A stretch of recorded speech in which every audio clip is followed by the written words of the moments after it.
personal trainer and lifestyle coach Kristen Young, who will be chatting with us about healthy eating and some of the hidden disguises that sugar has when we go grocery shopping. Thanks so much for joining us, Kristen. Thank you. Excited to hear about some of the work that you do with sugar and food labels, because I know it's so difficult for people sometimes. It is so confusing, and I just want to teach some really simple rules that people are going to remember for the rest of their lives. So the first thing we're going to start with is when you have a product, okay, you need to look at how many grams of sugar is in that product. Okay, so I have a really simple rule, and it's the rule of 10. If it's over 10, it's high. It's over 10 grams? Yes, it's typically high. If it's under 10, it's typically low.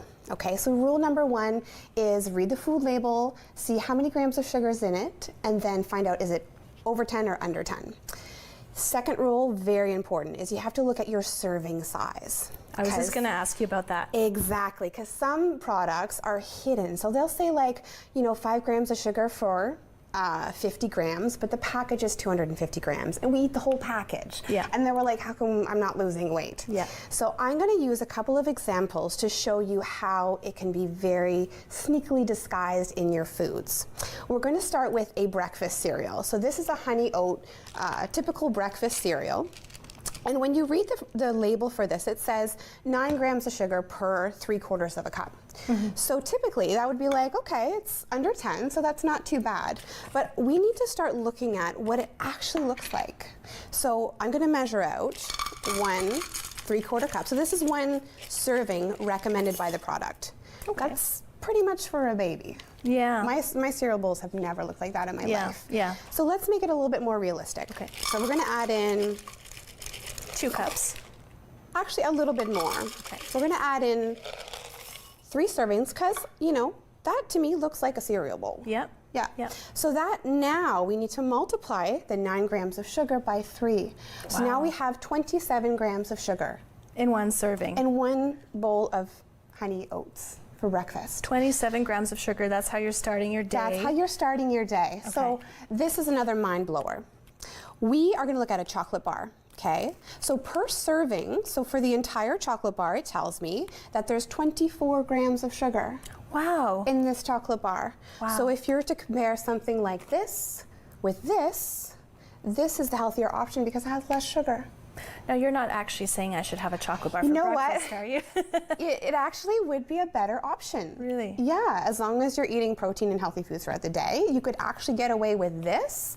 It's healthier than this. Wow. So if you're also looking at something like a cherry cola, okay? So again, we need to check the grams of sugar, 69 grams of sugar. In 1 serving. In 1 full bottle. So you have to check it's per 591 mils. 591 mils, okay, so 60. And what you're saying is when we go over 10, we're already in trouble. Oh yeah. Wow. Yeah. And this is almost 7 times as much. Exactly. I had a professor in university that would drink Coke for breakfast.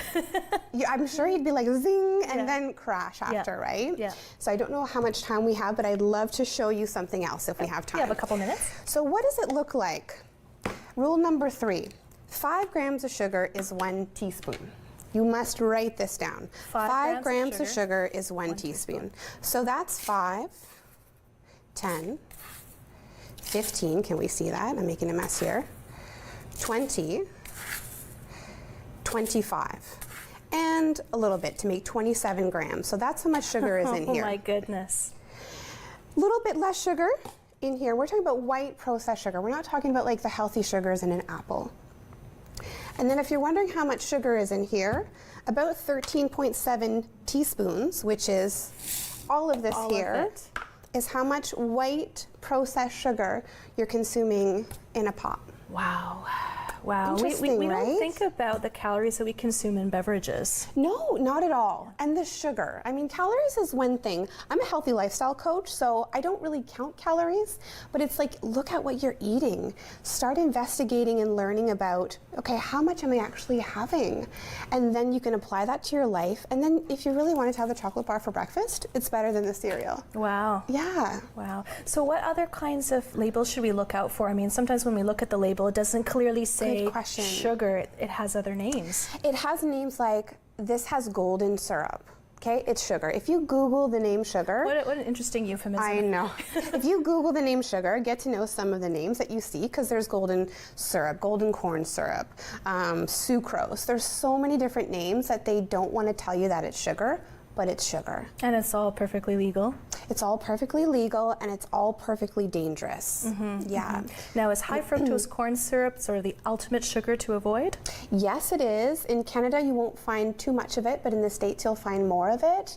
But in my opinion, just avoid sugar altogether. Try something like stevia or monk fruit extract, or just start cutting down on the sweet things that you eat, and have an apple, which has natural sugars and fiber and vitamins that help you process it properly, instead of shooting your blood sugar through the roof and then coming crashing down and wondering why you're having cravings and you're not losing weight and things like that.